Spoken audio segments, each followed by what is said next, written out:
el Señor en su gracia no solo nos dio el evangelio, sino los componentes críticos de ese evangelio. Jesús solo va a mencionar dos componentes críticos. Él, desde la autoridad de su sacrificio y su muerte, inseparablemente dice: esta es la manera, esta es la forma como vamos a llegar. Como el evangelio es potencialmente útil a la gente, predicado. Jesús mandó a que se predicase, pero no predicar cualquier cosa, predicar en su nombre, en el nombre de Jesús, que implica la totalidad de quien Jesús es, su persona, su poder y todo lo que Jesús hizo. Y por supuesto, la materia a predicar es, bueno, voy a citarle Hechos capítulo 17, a todos los hombres, en todo lugar, que se arrepientan. Dice, ¿por qué? Porque Dios ha declarado una amnistía. Dios ha declarado una amnistía. ¿Cómo una amnistía? Sí. Usted sabe que nadie se va al infierno por ser un borracho. Nadie se condena por ser un adúltero. Nadie se condena por ser un criminal. Nadie va al infierno por ser una persona mala, pecadora. Eso lo sabe Dios que lo somos. Así no ama a Dios. Y entonces, ¿sabe usted por qué se condena la gente? Oiga la palabra. Porque de tal manera amó Dios al mundo, que ha dado a su Hijo unigénito, para que todo aquel que en él cree no se pierda, sino que tenga la vida eterna. Porque no envió Dios a su Hijo al mundo para condenar al mundo, sino para que el mundo sea salvo por medio de él. El que en él cree no es condenado, pero el que no cree, ahí está, ya ha sido condenado. ¿Por qué? Porque no ha creído en el nombre del unigénito Hijo de Dios. Dice Juan, y esta es la condenación, que la luz vino al mundo, y los hombres amaron más las tinieblas que la luz, porque sus obras eran malas. Se lo digo en otra palabra, se negaron a arrepentirse.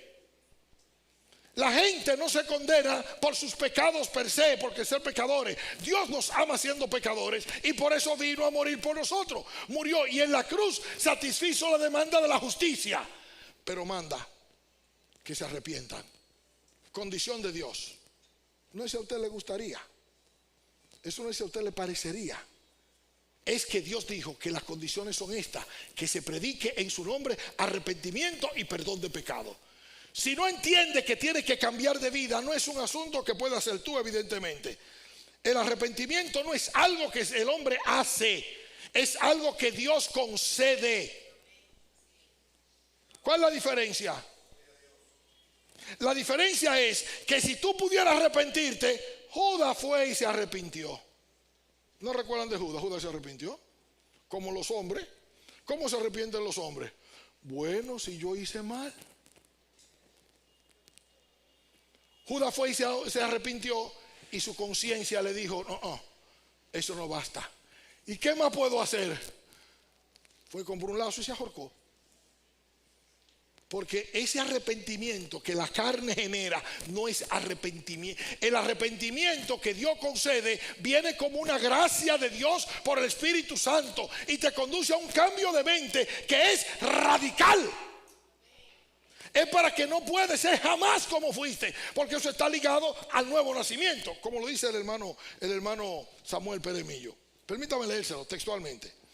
El arrepentimiento aquí que Jesús mandó es sinónimo de fe. Se necesita creer para salvación. El arrepentimiento, el cambio de mentalidad, se produce como consecuencia del nuevo nacimiento.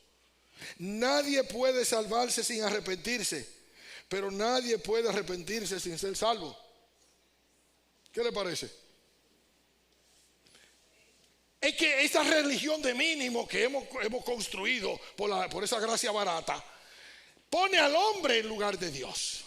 Y le da al hombre la capacidad, según ellos, de que el hombre haga. Ciertamente somos invitados a la comunión, pero la salvación es del Señor, y la salvación viene del Señor, y la salvación la concede el Señor, y la salvación la preserva el Señor. Que sois guardados por el poder de Dios mediante la fe para recibir la promesa, la herencia que está preparada para los suyos. Óyeme, Dios es el que da esa salvación, y la da a todo aquel que cree en arrepentimiento, porque Dios te da la fe y la gracia de arrepentirte.